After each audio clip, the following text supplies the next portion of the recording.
Want to be a topper in MBA entrance exams? Join BYJU'S Exam Prep, CAT and MBA YouTube channel and watch serial 99 percentilers teaching you the tips and tricks. Good afternoon, all of you. I hope I'm clearly visible and audible to everyone.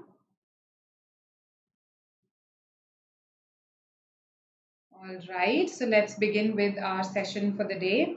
Today we are going to discuss CAT 2019 Slot 1 VARC section. Of course, we'll not be able to discuss all the questions here, right? Because 34 questions came in Slot 1 VARC in 2019, right? So our effort will be to discuss half the questions today and half in a part 2, all right? So let's begin. Let me see some highs, hellos, so that I know you guys are here. Good afternoon, Akhilesh. I hope you're doing well. I hope you're preparing for the exam. Yes, so have you seen some other previous year papers as well?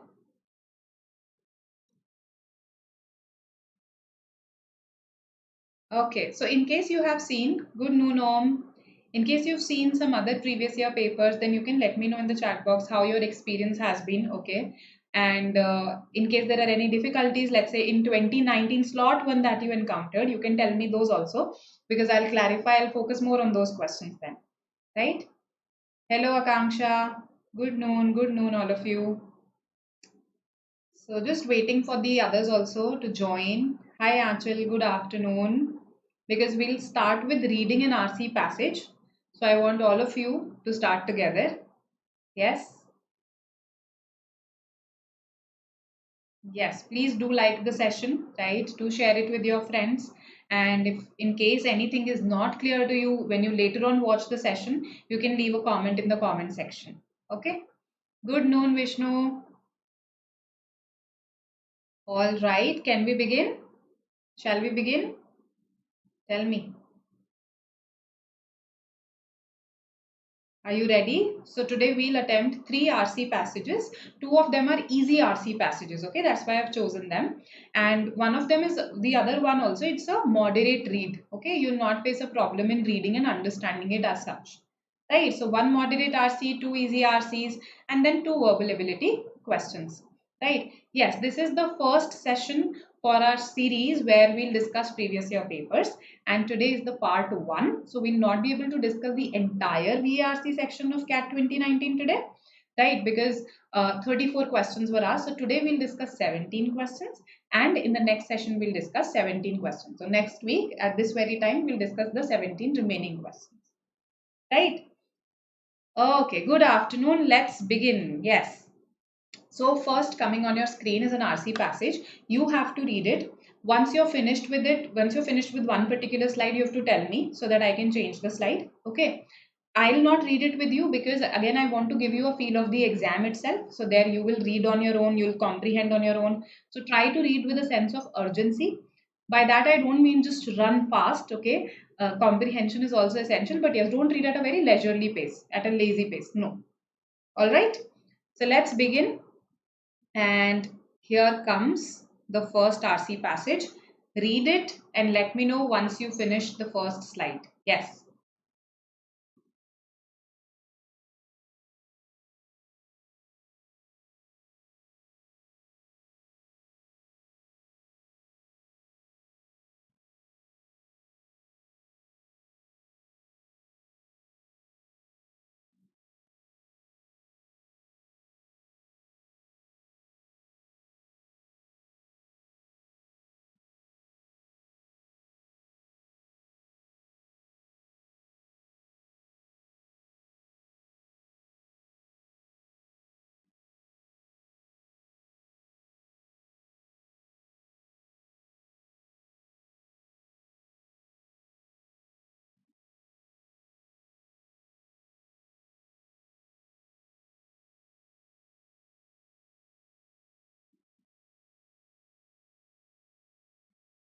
Oh, I am so sorry. I'm so sorry. Just a second. Just a second. Just give me a second. Uh, I'll just change that. Yes, so sorry. Thank you. Thank you for telling me this. I'll just go to the right hand side.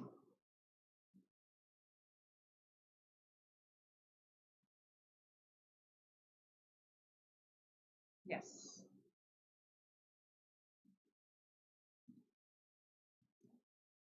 So I hope this is fine now.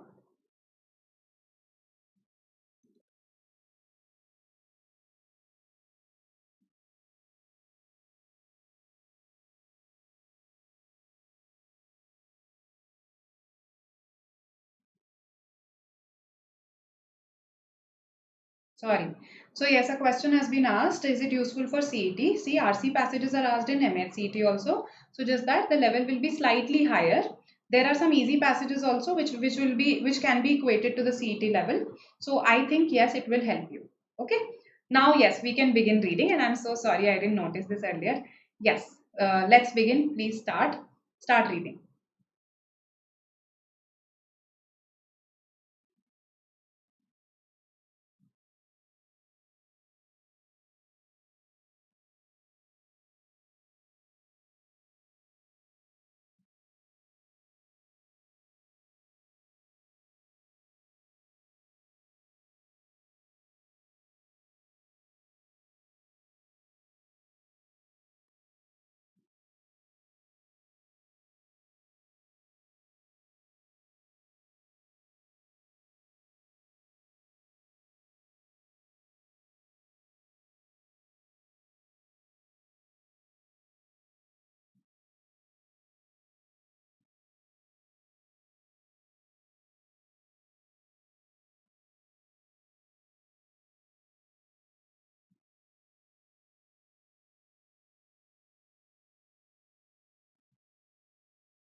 Done.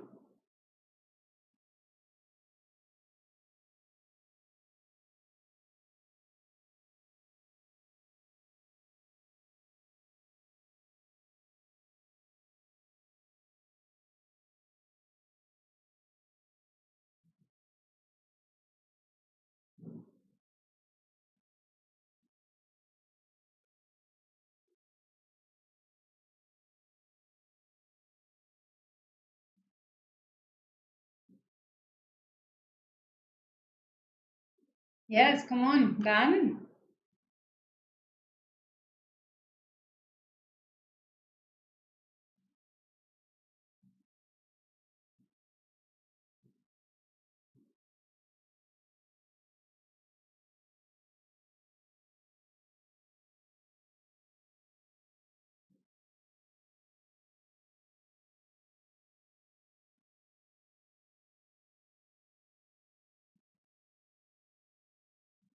All right. Devika says done. Others? Indrila, done. Can we go to the next slide? All right. So let's go to the next slide then. Just one paragraph remains.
Done? Should have read by now.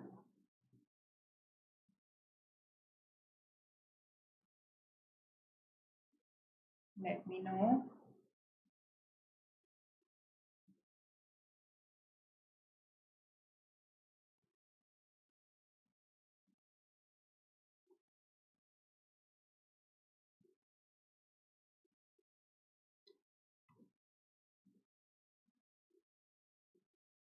All right, Roshan says done. So can we move to the questions then? How did you find the passage in terms of reading? Yes. Was it difficult? Was it a difficult read? Okay, done. All right. So I don't think it is a difficult read. It would be great to hear from you as well. Let's have a look at the questions now. Yes. So first question, all of the following serve as evidence for the character of Aladdin being based on Hannah Diab except. So please pay attention to such words except here. Right. So tell me what according to you the answer should be.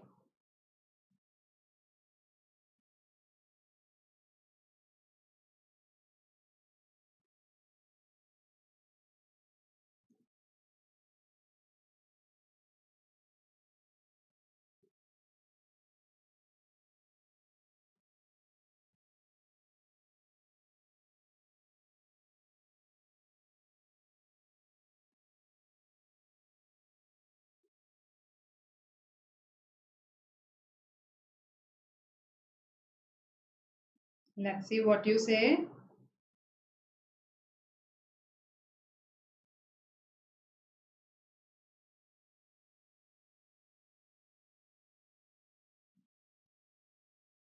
Evidence for the character of Aladdin being based on Hannah Diab.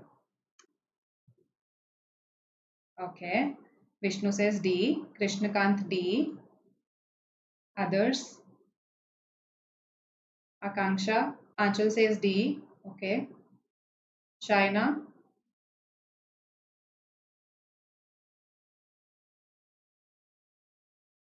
Roshan says D. Devika, what do you think?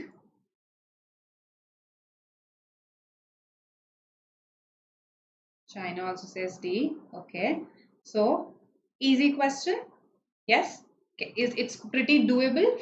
In fact, we can do it even without going back and scanning the passage a lot. Even that is not required, because the passage is trying to tell us that because this guy Hannah Diab, he traveled to this place Versailles, okay, from the Arabic world. He traveled there, and what he witnessed in Versailles, that is what the story of Aladdin is based on. Okay, so he was very so astonished on seeing the wealth of Versailles that is mentioned, right? He was empathetic.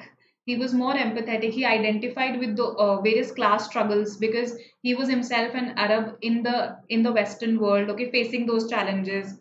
So even this is there. Even this contributes to the fact that the character of Aladdin, who is also one such character, the protagonist facing some struggles, right? It is based on Hannah Diab, and yes, his cross-cultural experience definitely. Okay, so A, B, C, all three are something that are mentioned in the passage, right?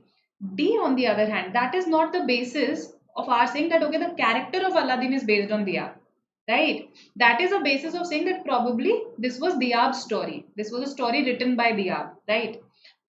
That is the basis for that. It's an evidence for that. It's not an evidence for the character of Aladdin being based on him, right? So that's why D, Delhi is our answer. All right, all right. So I hope this is clear to everybody. In case any question, anything is not clear, keep asking. Otherwise, I'll keep proceeding. Okay. It's okay, Vicky. Let's attempt this question. Question number 2. The author of the passage is most likely to agree with which of the following explanations for the origins of the story of Aladdin? So you have to basically tell me which story, which explanation for the origin of the story of Aladdin will the author agree with? The author's stance is important here, right? Let's see what you say here.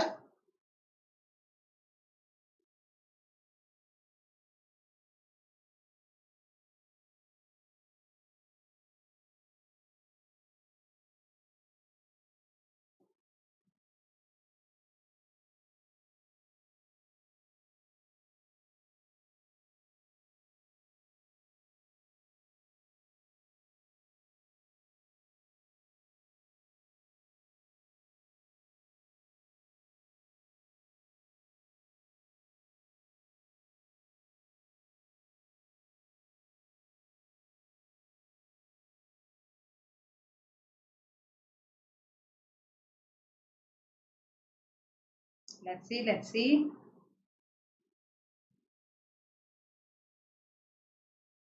Good afternoon, Sonali. Roshan says B. Okay. Others.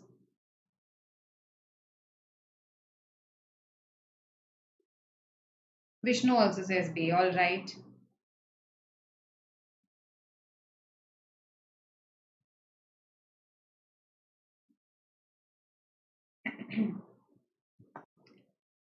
Tulji says C. Okay.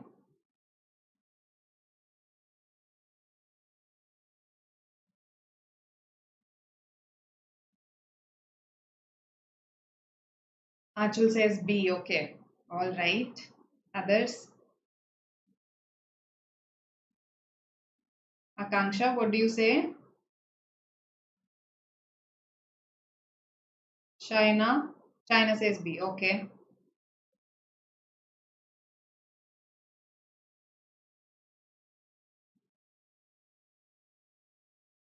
All right. So should we discuss? Just 5 responses. That's very few responses. Come on. There are so many few in the session. 5 responses is not acceptable. There's no negative marking here, right?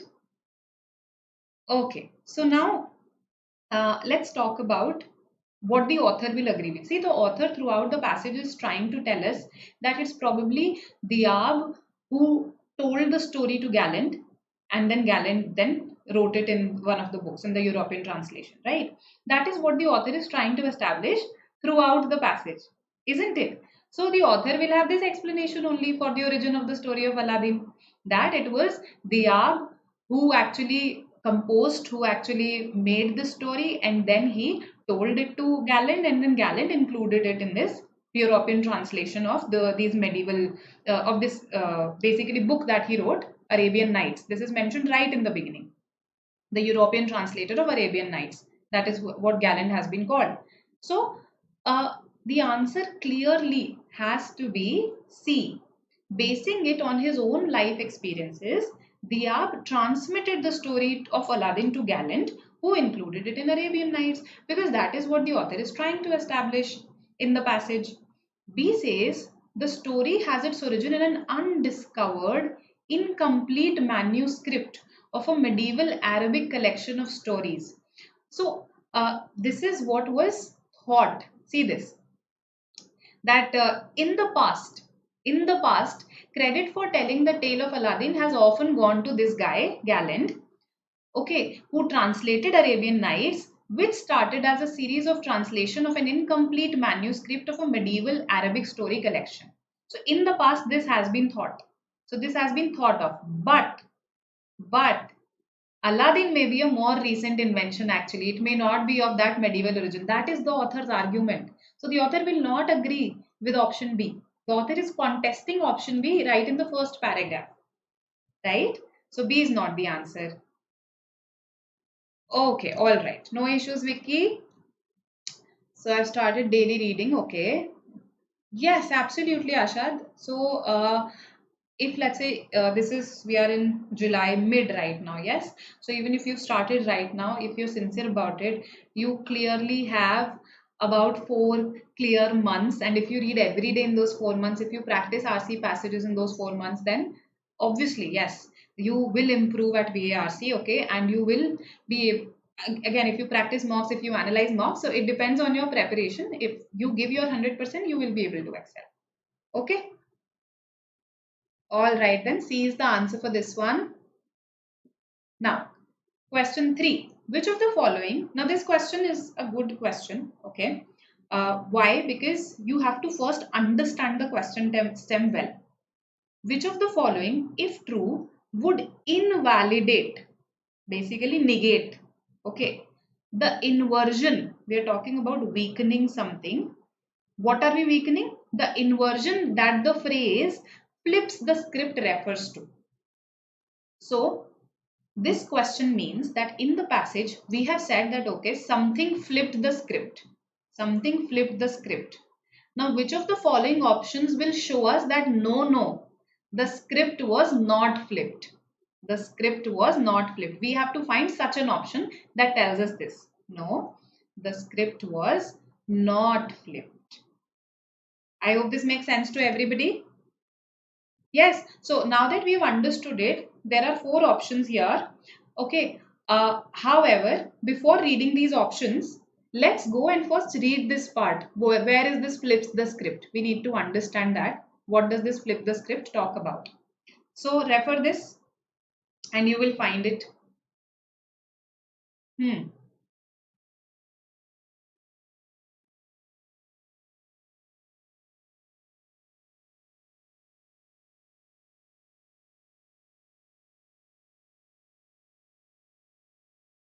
The idea that Diab might have based it on his own life, the experiences of a Middle Eastern man encountering the French, not vice versa, flips the script. So this sentence is very, very important. Okay. The idea that Diab might have based it on his own life, the experiences of a Middle Eastern man encountering the French, not vice versa, flips the script. Now that you've read this, you first tell me what the answer should be and then we'll discuss. Yes.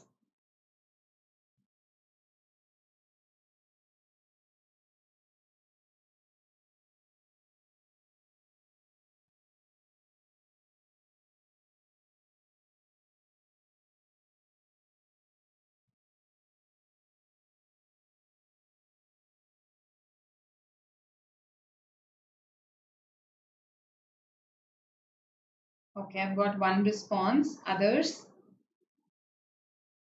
It's okay, take your time.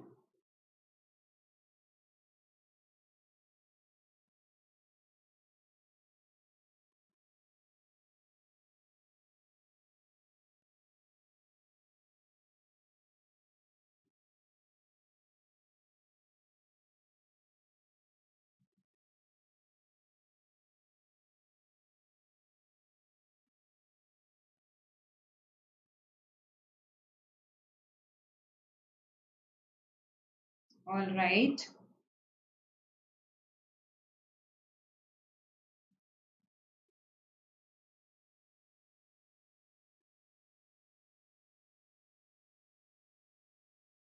Okay, I'm getting different responses. Good.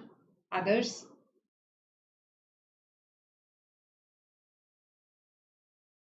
So one of them is the correct answer. One of what I've got on the chat in the chat box.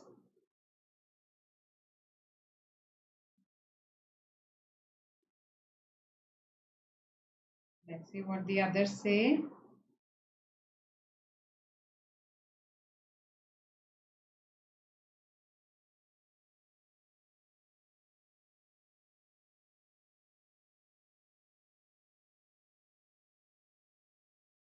Yes, what has happened? Come on. I mean, I know I asked you to take your time, but I want you to respond also after taking your time. So I've got three options. One of them is correct. So basically, the passage said that something reverses the story. Some evidence that has been found now has reversed the story as such. Story by story, I mean the story about how Aladdin came about. That story. The story about Aladdin's origin. The origin of the story of Aladdin. ठीक है, उसकी story. So some new evidence has come up that shows us that the script actually has been flipped. So what has flipped the script? The when it was found that it was a Middle Eastern guy. It was a Middle Eastern guy who talked about his experiences of the French palace, the French wealth, rather than, let's say, somebody from the French background being actually astonished by the Middle Eastern palace, Middle Eastern wealth.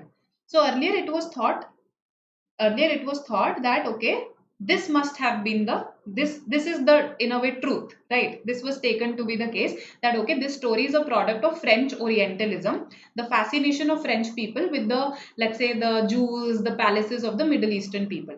But now it has been found that this guy Diab was actually a Middle Eastern guy, and he described the French opulence, the French wealth, the French palaces when he wrote the story of Aladdin. Right? From that perspective, Aladdin's story was written. So this is how the script has been flipped. This is how the script has been flipped. What do you have to do? You have to mark an option that shows no, the script has not been flipped, right? Okay, so you have to basically weaken this idea. You have to weaken this idea that the script has been flipped. So, which option does it? It's option C. That if I say, see, the description of opulence in Hannah Diab's and Antoine Galland's narratives bore no resemblance to each other, then the question of the script getting reversed does not even arise. No, the fact that there is a resemblance but the region has been thought to be interchanged, so there is a resemblance in the opulence that is there. It is written in the passage that there is a resemblance in the opulence, but earlier it was thought that okay, it's the somebody from the French background being astonished by the Middle Eastern wealth, but now we know it was actually a Middle Eastern guy who was astonished by the French wealth. That is the flip that has happened. If you say that there is no resemblance in the opulence that both the guys have talked about, Gallant talks about a different opulence and Diab talks about a different opulence, that means the script were not the script cannot be flipped. Yes, if the two scripts are entirely different, then there's no question of flipping it. I hope this makes sense to everybody, what I'm trying to say. So this is a good question, okay? And here it required quite a bit of thinking to mark the answer, right? I would call it a tricky question if you ask me. Let's reject the other options also. Resemblance is similarity. Okay. Let's reject the other options. Let's see why the other options are not the answer. See, even if Diab's travelogue is describing the wealth of the French city of Bordeaux rather than Versailles, this is also the West. This is also the West. Both are the Western world, no? So how does it make a difference? How does it prove that, okay, no, how does it negate this idea? Ultimately, it's a Middle Eastern guy who's admiring the West, who's being astonished by the West. Ultimately, that idea remains here, no, in A. So eliminated. The French fairy tales. Okay, so I actually expected some of you to mark B here, but it's good that none of you did. Um, the French fairy tales of the 18th century did not have rags to riches plot lines like that of the tale of Aladdin. Okay, so this, oh, I mean, it does not invalidate flipping the script. This does not invalidate flipping the script.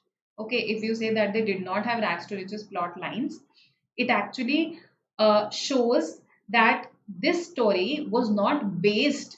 This story was not based on what it was thought to be based on. So it actually supports flipping the script. I hope I'm making sense. Think about it a little. You will get this. It supports the flipping of the script. Okay, because what we thought has not turned out to be true. Right? D. Galland acknowledged in the published translations of Arabian Nights that he heard the story of Aladdin from Diab.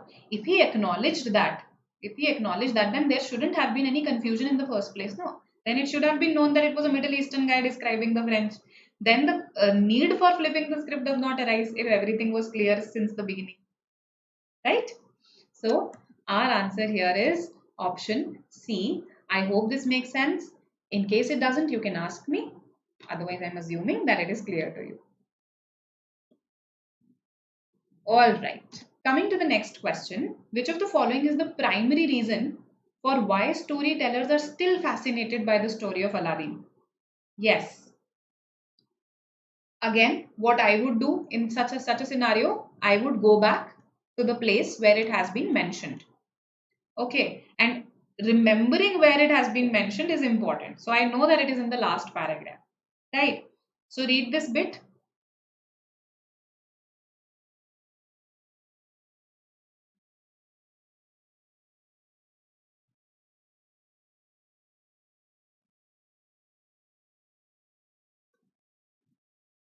Done. All right. See, it's important that you participate.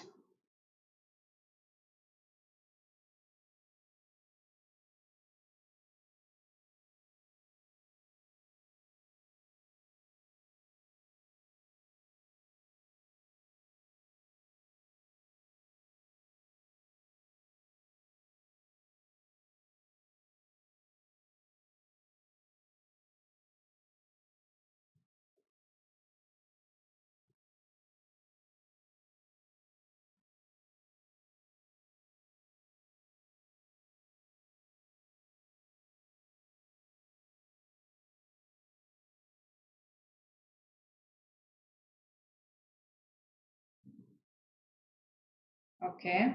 I've got B, A.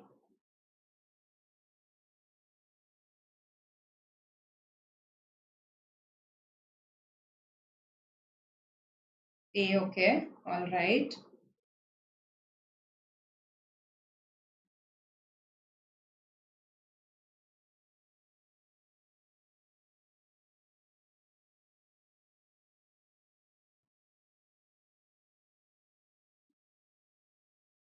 D, all right. Others. A, okay, good. Quite a few A's I've got. China, what do you think? Devika?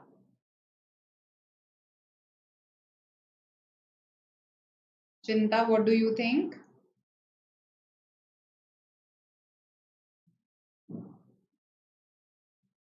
All right. Absolutely correct. A is the answer here. Okay. So, the very first sentence of the last paragraph made it amply clear. This was an easy question. Okay. Uh, why do scholars find it appealing?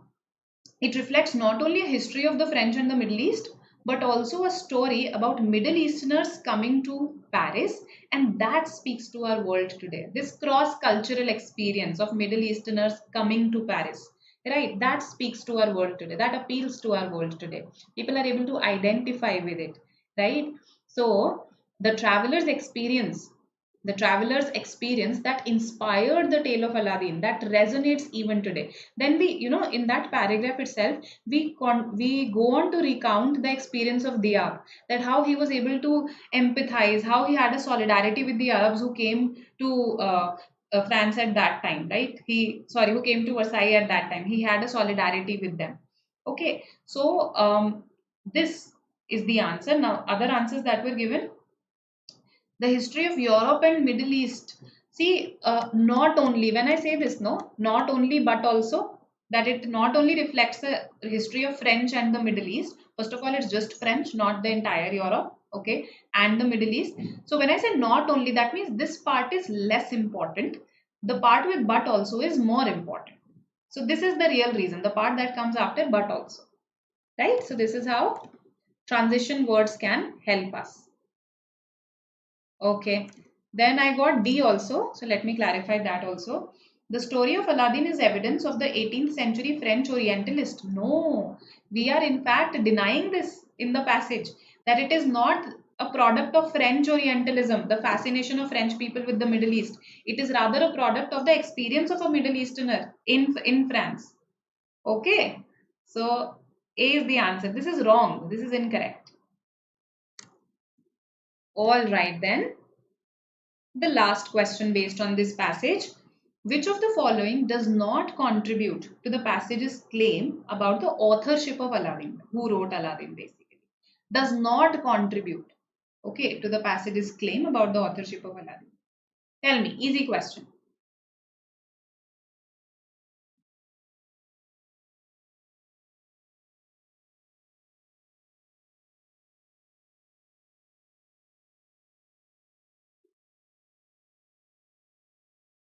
Let's see what you say.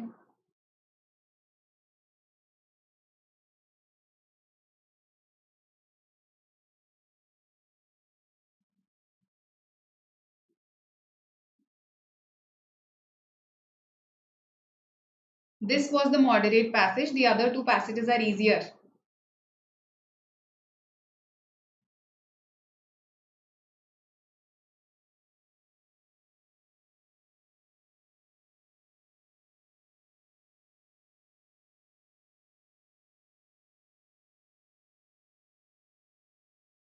Om has answered. Okay. Vishnu has also answered. Others?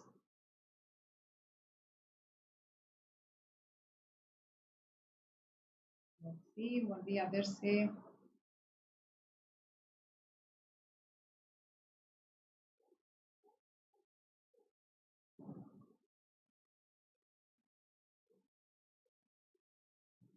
Okay. A, B, D. That's what I've got so far. Basically, we have to give that one option that is not supporting the idea that Diab wrote Aladdin. It was on Diab's life that Aladdin was based. If there is one option that does not support this idea, we have to mark that one option. That's what this question means. Understanding the question stems is very important. Okay, so I've got quite a few A's, one B, one, okay, two B's, one D. All right. Others? Okay. The answer here is D, Delhi. All right. Good, Chinta. Chinta said D, and Vishnu also said D. Good.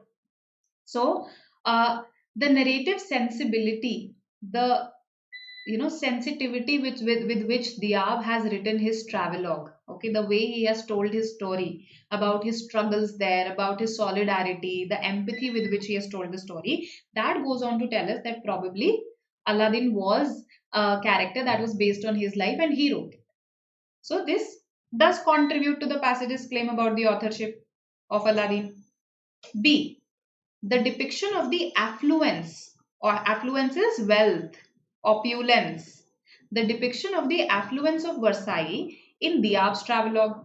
So we say this, no, that it is pretty similar to what Galland has written. It is similar to what Galland has written. So this also goes on to tell us that probably Galland got it from him. So this also contributes.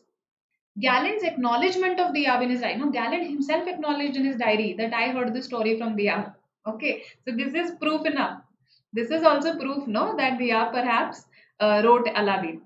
So A, B, C all contribute. D, the storyline of French fairy tales has nothing to do with whether Diab wrote this story or not. It does not contribute to the passage's claim in any way, not related at all.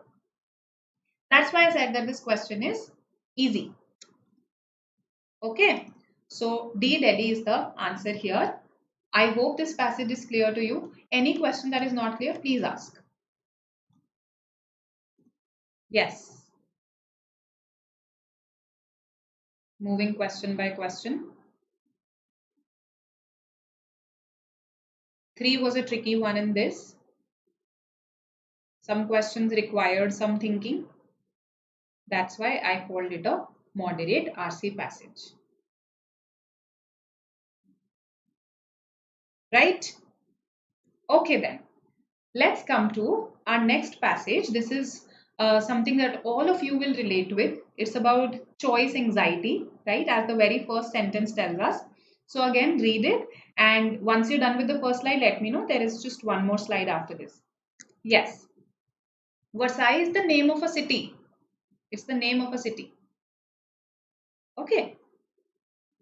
Let's read this one. Alert, awake, and not at a lazy pace. Come on.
Home is saying he's done it. Okay.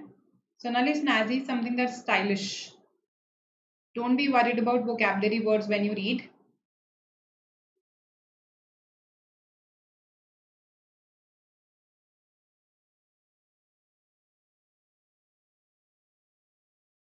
Others also let me know.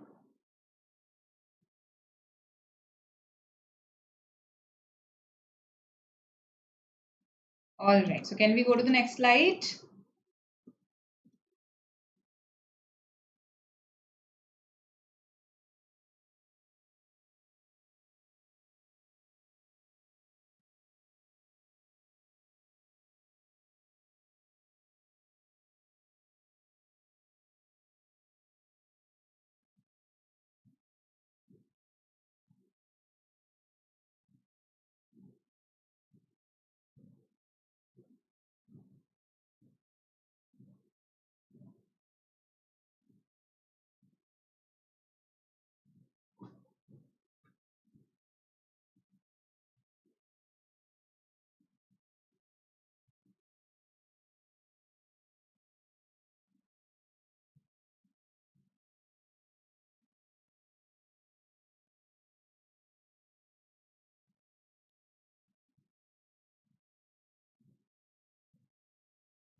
Done.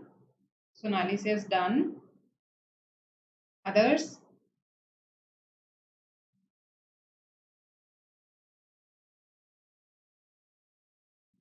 Interesting read. Something that we identify with. Has it happened with you that, let's say, you browse a lot of titles on Netflix, thinking what to watch, and ultimately you spend a lot of time just browsing and don't watch anything? That is choice anxiety. Similarly, when you want to order something to eat, okay, and you just keep on browsing options on Zomato, and then you worry, okay, it's been such a long time, and now the food will arrive in 45 minutes.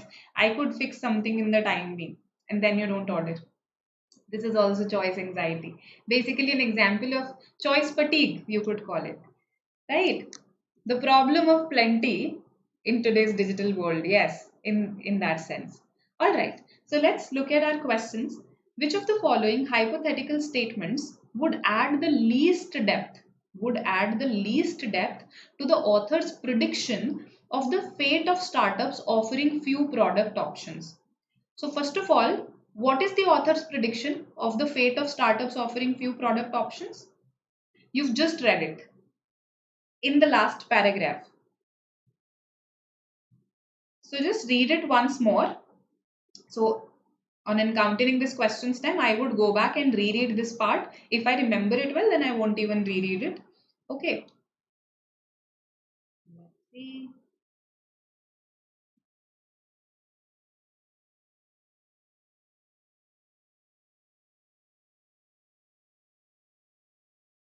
We remember this.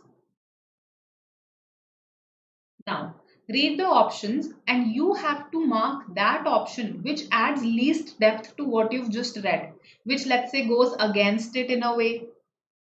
That is the option that you have to search for. Let's see.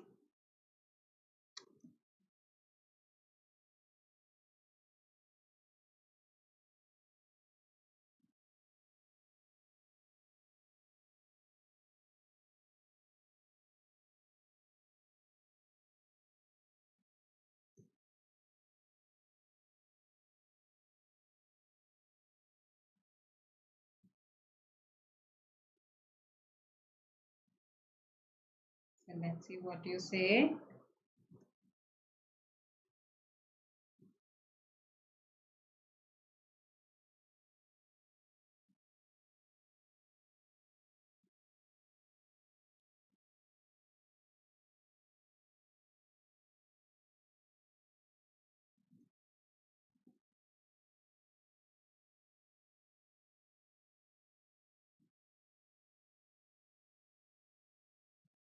Okay, I've got 1D, 2Bs. Others?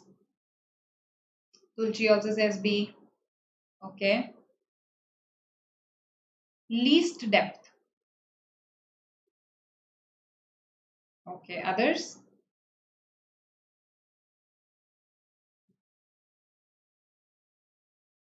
Chinta says C.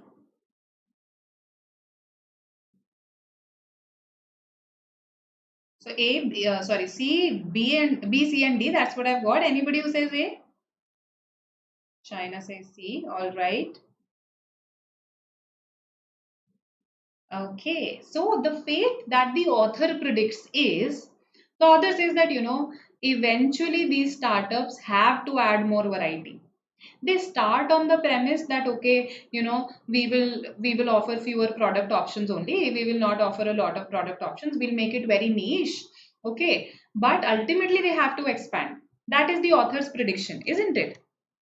The author says that, see, most of these companies are based on hundreds of millions of dollars of venture capital, the investors of which tend to expect a steep growth rate that can't be achieved by selling one great mattress or one great sneaker. Then the author gives examples that how they have also expanded to, let's say, other products. Similarly, Glossier has now brought a whole new range of makeup. It has expanded. That's what we are saying. The author thinks that they will expand. So if I say that no, they don't need to expand, isn't it directly going against the author's prediction? So what should be the answer then? Should it be B, C, and D? No, it is A.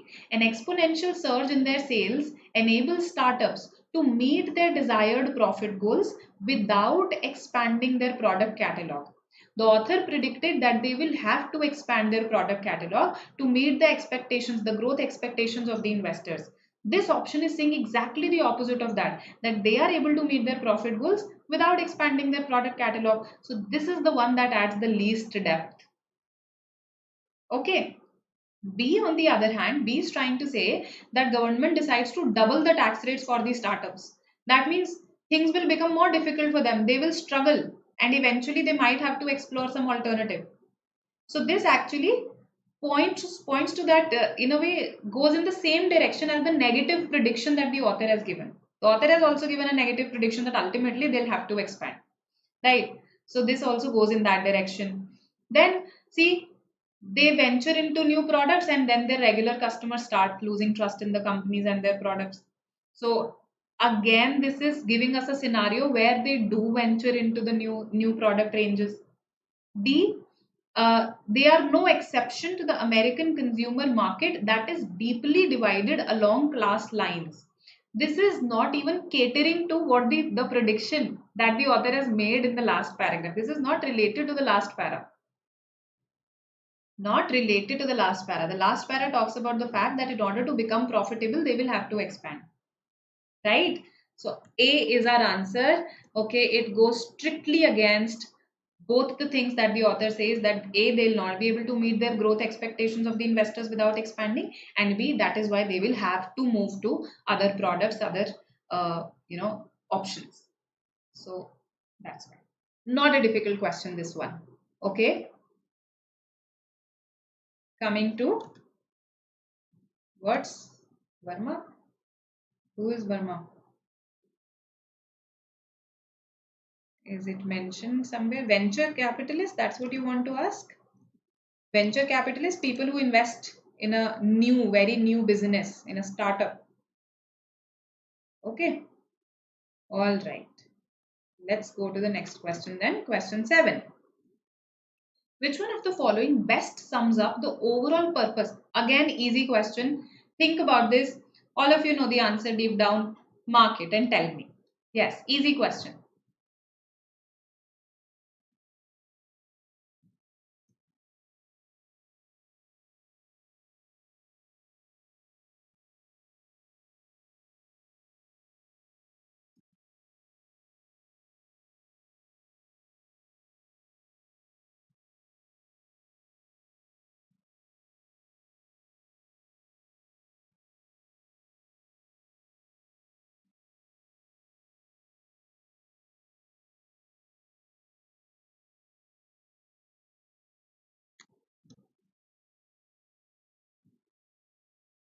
Recall the last paragraph.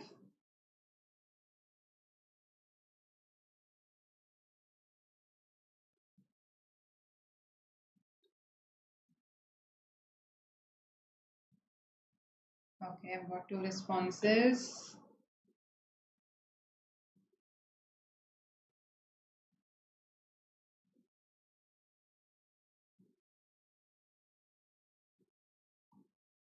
All right. A, B, C, D. I've got all of these. Okay. So I've got two Ds.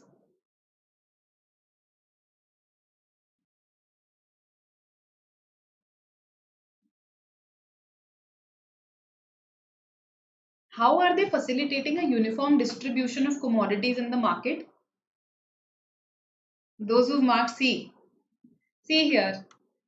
We first mentioned Casper and Glossier by saying that okay, there are these companies today, Casper for mattresses, Glossier for makeup, Away for suitcases. They basically offer consumers what? Freedom from choice. Okay, they have a few aesthetically pleasing and supposedly highly functional options. They provide a limited number of options to you, right? But towards the end, the author says, see, recently Casper has expanded into bedroom furniture and bed linens. Glossier has expanded to this all glittering line of cosmetics. So they started as exceptions to this choice explosion that the consumer is facing today. They started as exceptions to that, but they might actually end up becoming what they were exceptions to earlier. They are now changing their model to offer more choice. So this is the answer here. D, Delhi. They might transform into what they were exceptions to earlier. Right?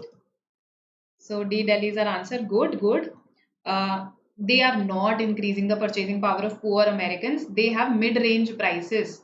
$300 mattress, no, $1,000 mattresses. Something of that sort was written, no? Mid-range prices. They are exceptions to a dominant trend in consumer markets. That is what the initial mention says. But the last paragraph shows us that they might just become the companies that offer great choice, that offer a lot of choice again. And this is no. Uniform distribution of commodities, no. Their prices are steep, relatively steep, okay? So D, Delhi. Hope this is clear. Okay. Coming to question 8. Easy again. It's a further application question. Okay. Read the situation and tell me what the answer should be. Yes.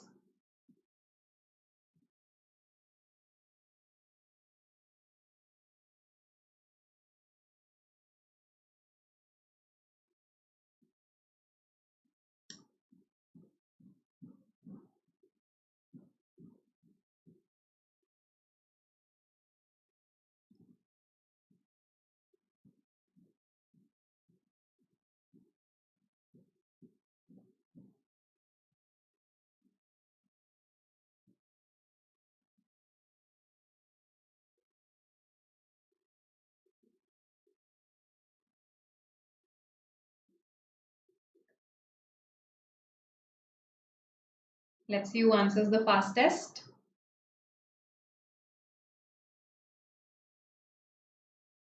Fastest fingers first.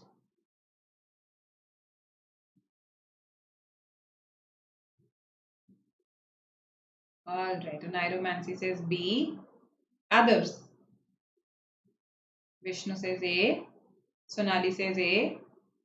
All right. Others. Krishnakant is asking me whether it's D. Okay. So A, B, D. Others. Yes. A. Good. A is the answer here. Good. Vishnu, Sonali, Vijay. So the author is in favor of fewer products. Okay, we can see that, right? The author has written on choice anxiety, on how it is actually stressing us in a way, how we've lost that ability to sort through so much stuff. The author will favor fewer product options. So 25 products the author is not going to favor. Okay. So B and C rejected. 10 products, and the author also wants there to be there not to be these disparities that are there. See this, this is something that the author discusses here. As options have expanded for people with disposable income, the opportunity to buy even basic things such as fresh food or quality diapers has contracted for much of America's lower classes. So that means the fact that the author is discussing this, highlighting this, means that the author would perhaps like products to be more reasonably priced. Even here, the author sort of frowns upon this. $1,000 mattresses and $300 suitcases might solve choice anxiety for a certain tier of consumer. But the companies that sell them, right, they're still just working within a consumer market that's broken in systemic ways, right? So the author says the presence of so much stuff in America might be more valuable if it were more evenly distributed. So see, the author is clearly advocating for a more even distribution of products to the consumers. And when will that happen? When the products are reasonably priced. So not $10 to $25, $5 to $10. Okay. So A is the answer. Fewer products, reasonably priced products. Good. Why not C? Okay. Understood, I hope. 25 products is a lot. The author is in favor of fewer products. Okay. Now, ninth question. See, again, read the question stem carefully. All of the following would weaken the author's claims except. Okay, except. So that means ideally, I am saying ideally, I'll tell you why. 3 of them should weaken. There is one option that does not weaken the author's claim. That does not weaken the author's claim. You have to find that one option. Yes, attempt it. Let's see what you say.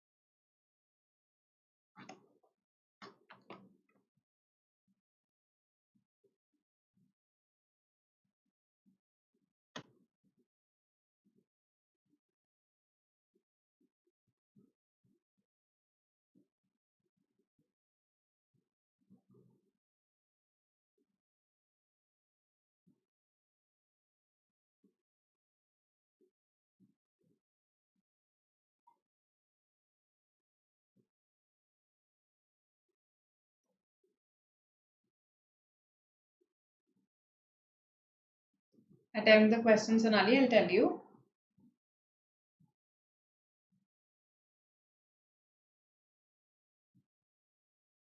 Okay.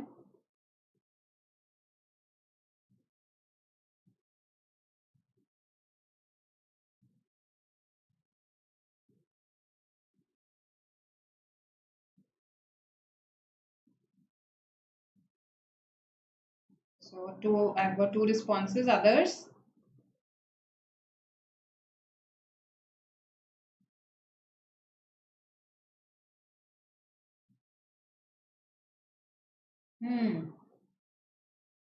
Just 2 of you.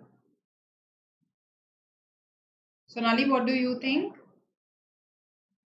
Will she?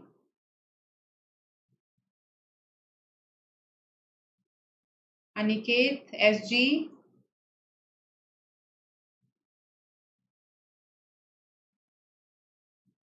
Okay. Krishnakant says B. All right. So Krishnakant, what is your logic behind marking B? Aniket says D. Okay.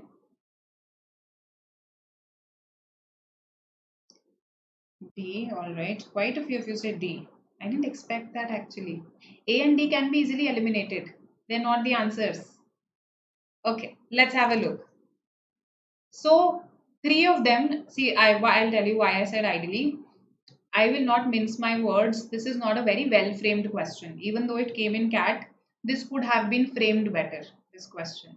Okay, the options could have been framed better. Right. So I'll tell you why I'm saying this. While A and D are clearly weakening the author's claim. They are clearly weakening. Why? Because the author says that product options, uh, the author is saying, okay, so the author says that it does not result in increased purchasing power of the poor. The author is saying that, okay, while choices are expanding for these people who have disposable income, for the lower classes of Americans, the choices are contracting like anything. The choice to even buy fresh food and diaper. So the author is saying the opposite of it. The author is saying that even though product options have increased, they have increased only for a certain tier of consumers, those that have money, those that have disposable income. For the lower classes, they haven't. And therefore, according to the author, there is no increased purchasing power of the poor. Whereas this is saying exactly the opposite. It is saying that yes, these product options are increasing the purchasing power of the poor. So ये तो बिल्कुल opposite बात हो गई, isn't it? So this is weakening the author's claim. Then the author says that people get overwhelmed, people get confused when there are so many options out there. That's what the author feels. Whereas here we are saying that people feel empowered. Their empowerment is directly proportional to the number of options. That means more the options, the more empowered they feel.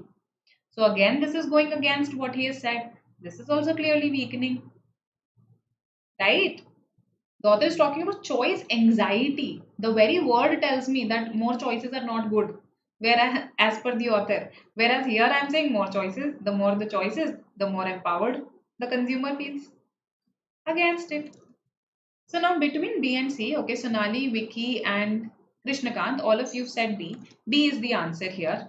Good. Okay.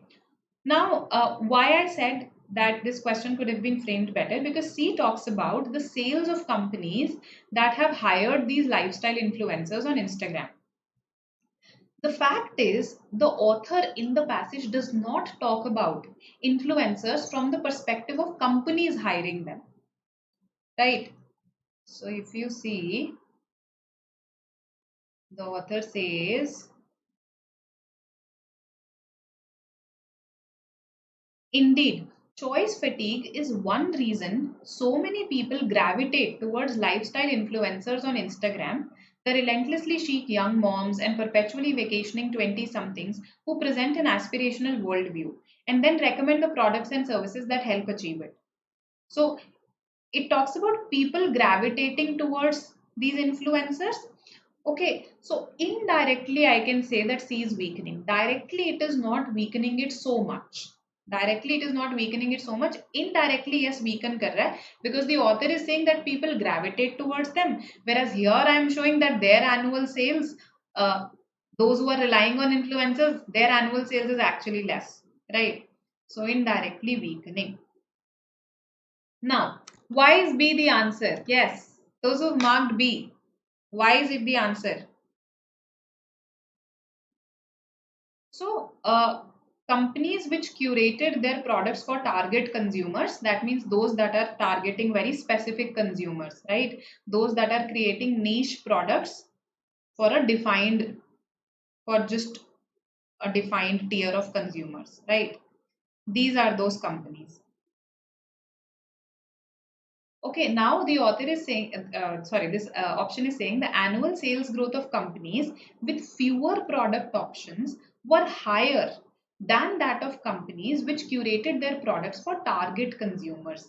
So, the larger argument that the author is trying to make is that even if you today become a company that offers selected products to just very niche consumers, very selected consumers, you will probably not be able to survive for long. In order to earn more profits to please your investors, you will have to expand to more ranges.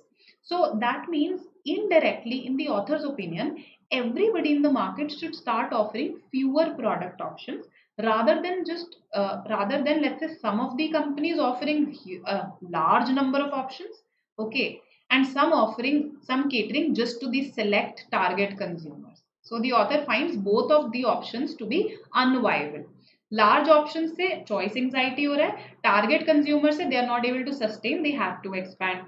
So the solution is a middle solution, which is offer options but offer fewer options. That this is something that is in line with the author's thought process and not really weakening. That's why B is the answer here. Okay. All right. Absolutely correct. So B is the answer here. Good that you identified it. Now, coming to the next question. Question 10. This is the last question for this passage. Based on the passage, all of the following can be inferred about consumer behavior except that. Yes. What cannot be inferred?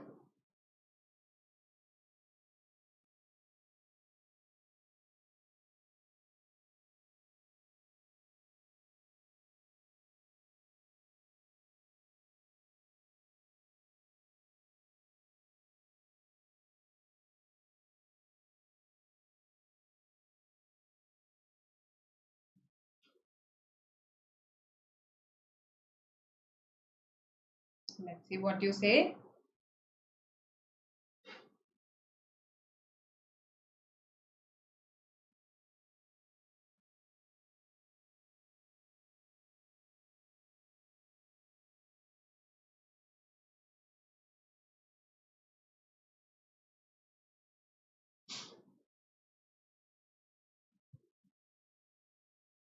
Okay, D. All right.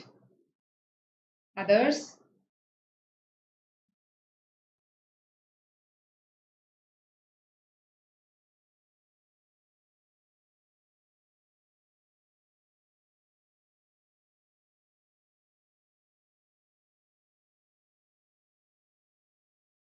A. All right. Others?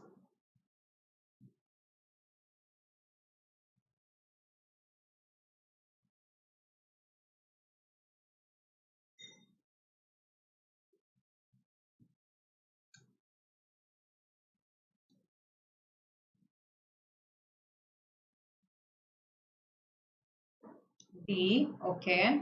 A. So, what can be inferred about consumer behavior? Okay, I mean, we have to mark except, but first let's see what all can be inferred. Three things, of course, will be inferred here.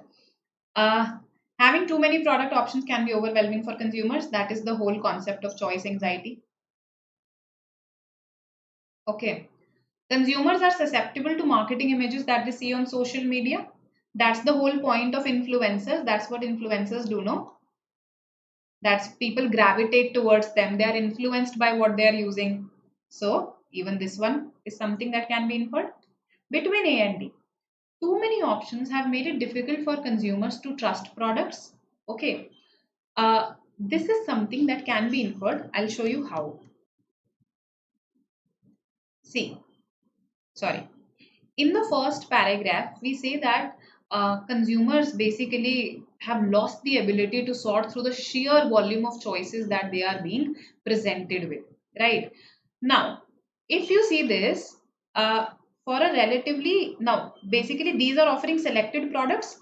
Now, what is it that they are selling? They are not just selling a product; they're selling confidence in their products. This sentence was written here somewhere. Just a second, I think on the previous page itself. Yes, instead of making sense of a sea of existing stuff, these companies claim to disrupt stuff as Americans know it, right? They're offering you freedom from choice and they are selling nice things, but maybe more importantly, they are selling a confidence in those things. That means because of the presence of so many choices, the consumer might not be able to feel that confidence in a product, right? So even this can be indirectly inferred, but 4 cannot be inferred at all, right? So between a choice that looks iffy to you and between something that you know cannot be inferred, of course you'll choose D. This has not even been discussed in the passage, not discussed at all. Alien. Okay, so consumers tend, nowhere does it say that consumers prefer startups over those by established companies, not at all. I mean, that is why this is the answer, right? D, Delhi. Hope this makes sense. Any queries, please ask. Our passage 2 is over. Right. So now I am presenting you with two options. One is that we attempt 2 questions on verbal ability and we take the third passage to the next session. But be prepared then in the next session we might have to go for 3 passages, right? And the other is that we do the passage now and then those 2 availability questions. Yes. What do you suggest? I have the passage with me. I have those 2 VA questions also. Right.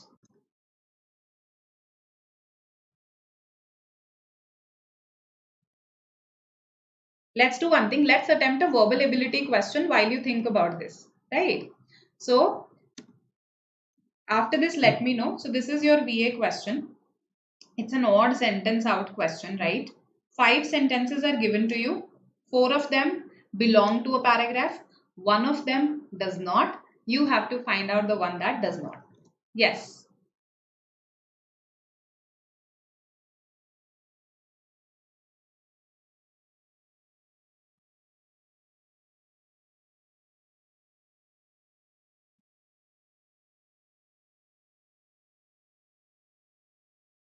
All right, Vishnu, we are going for VA. Let's attempt these 2 VA questions today.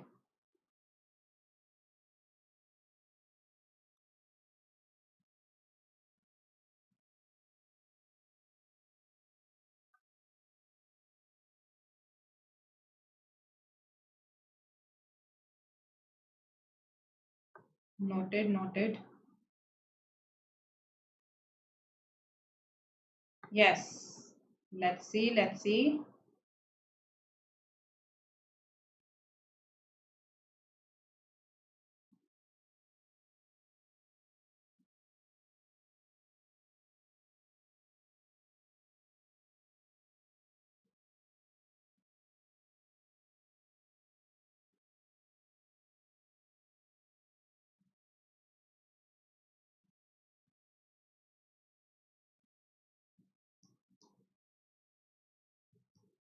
What do you think?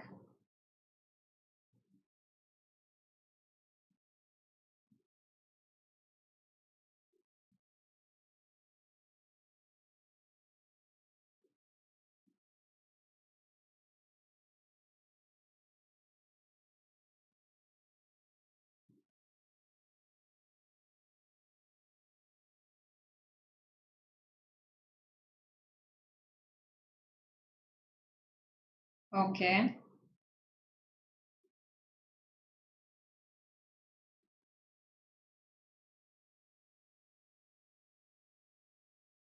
All right. Multiple responses. Relate various sentences to each other.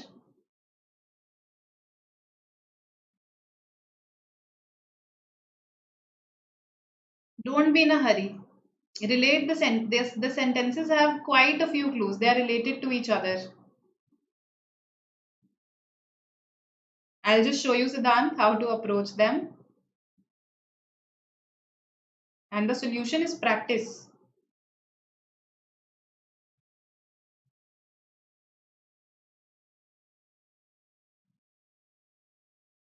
All right.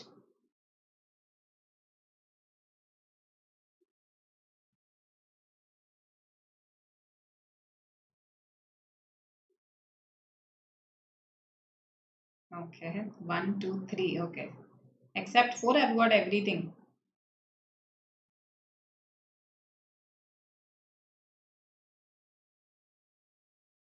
So, have all of us responded? See, we have very clear-cut clues for 3 of the sentences at least. Okay. In fact, for 4 sentences actually, if you know the meaning of morphemes. So, stat, matic, tron. Stat, tron, matic, stat. So, 4 and 1, definitely they are related. If both of these are related to each other, then probably neither of them is the odd one out. Then we are talking about the suffixes. The suffix. To gain the suffix was to acquire a proud and optimistic symbol, emblem means symbol, of the electronic and atomic age. So again, the suffix, it's talking about these suffixes only, right? In fact, the suffix tron actually. Okay, so 451, I'm so sorry, 451 are related. Then, like the herald, when you herald something, you basically, it's a sign that something is about to happen. A harbinger is called herald, okay? To basically a sign of the beginning of something is to herald that thing.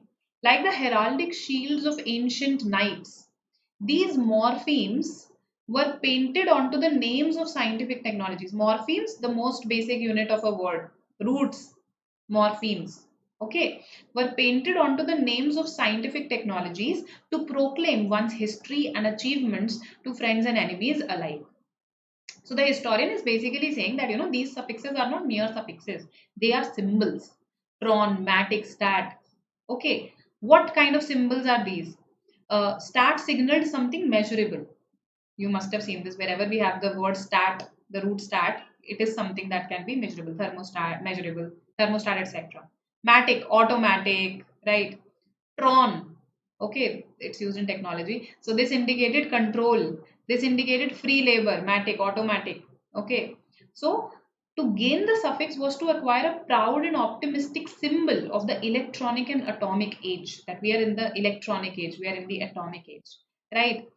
So, like the heraldic shields of ancient knights, these morphemes were painted onto the names of scientific technologies to proclaim one's history and achievements. That see what all we have achieved. We've come to the electronic and atomic age to friends and enemies alike. This is a very general sentence.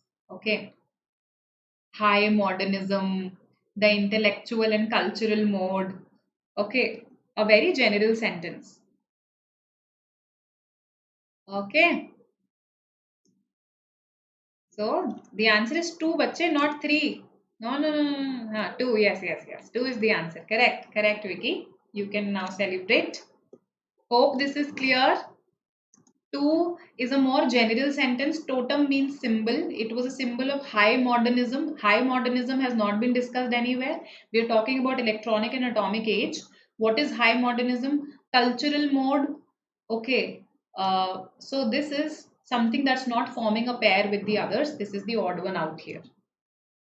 Right? Suffix, it's a root that is added to the end of a word.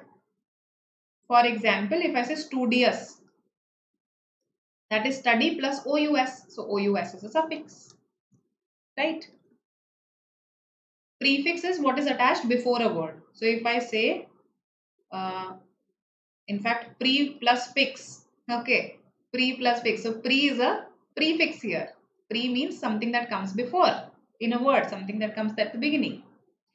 Now, the last question for the day, a very easy parajumble question. You have to form a sequence, and trust me, it's a very easy parajumble that came in your exam that year.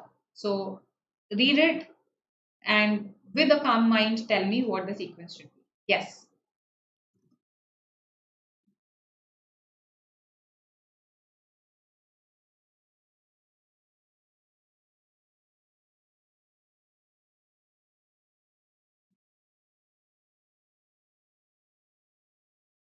Predicament, yes. A dilemma that you are in, a complication, or a cause of worry.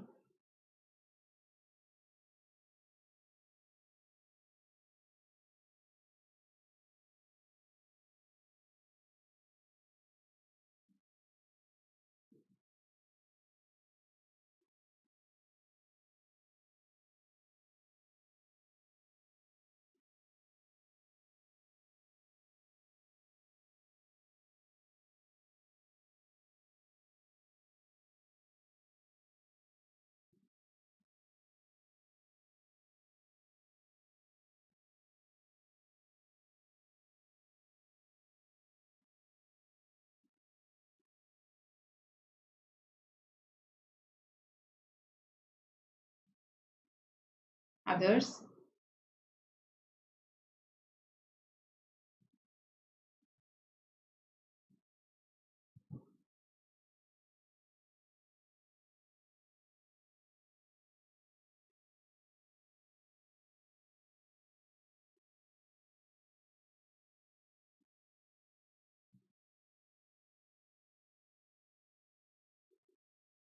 Okay. Give me the answer. No options, bachin. This is a non-MCQ question. In the exam also, you'll not get options in CAT. You have to form the sequence and then type in the answer.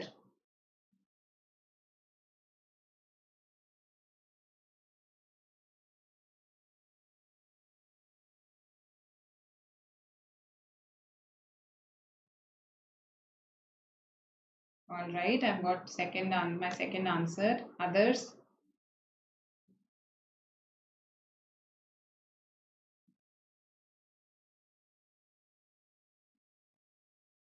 Okay.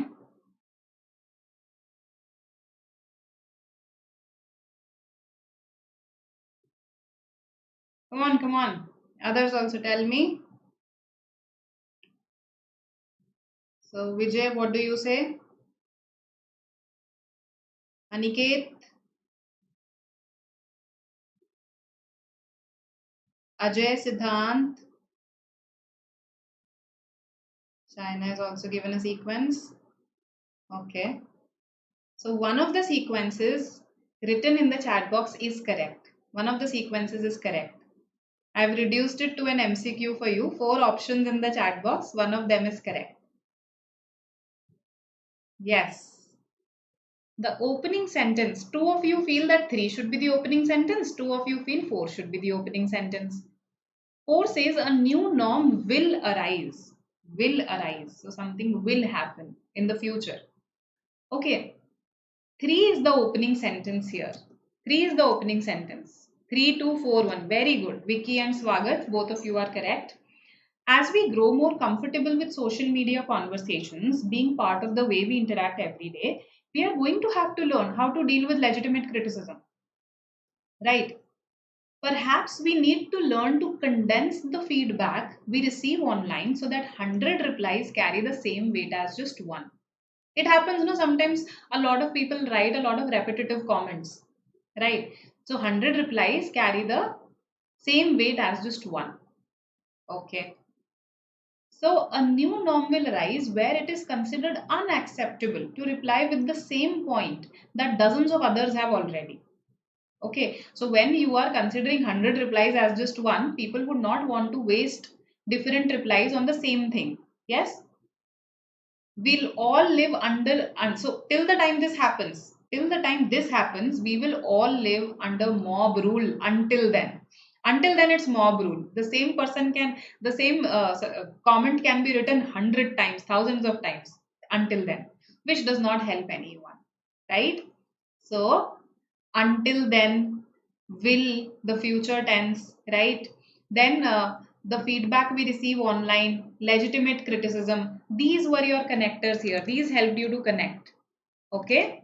3, 2, 4, 1 is the sequence here. Any queries?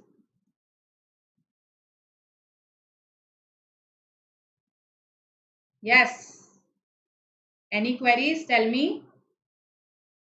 So I hope you learned about these 2 passages. Okay.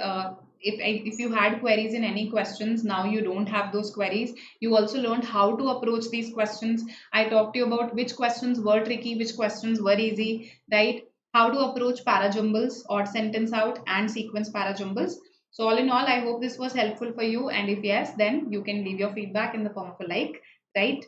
And in the next part, we'll again discuss some passages, some VA questions next Saturday at 3 p.m. All right, for VARs. Okay, and I hope you know about our toppers from last year. And this is our CAT 22 comprehensive program that has a lot of things. For more details, you can call up our counselors. And this is how we can stay connected with each other. If you want to prepare for some general knowledge, then you can join our social media handles. We keep on posting GK stuff, right? Okay. We will discuss the VARC remaining part. Yes, we will discuss it next week. Next Saturday, we'll discuss the remaining part. So, as much as I am able to, next Saturday, 3 p.m. Okay, will be a part 2 for CAT 2019 slot 1 VARC. Important VARC. Okay, for the other subjects, there are other days. Legitimate is something that is valid and legal, right? Thank you for recognizing this, Vicky.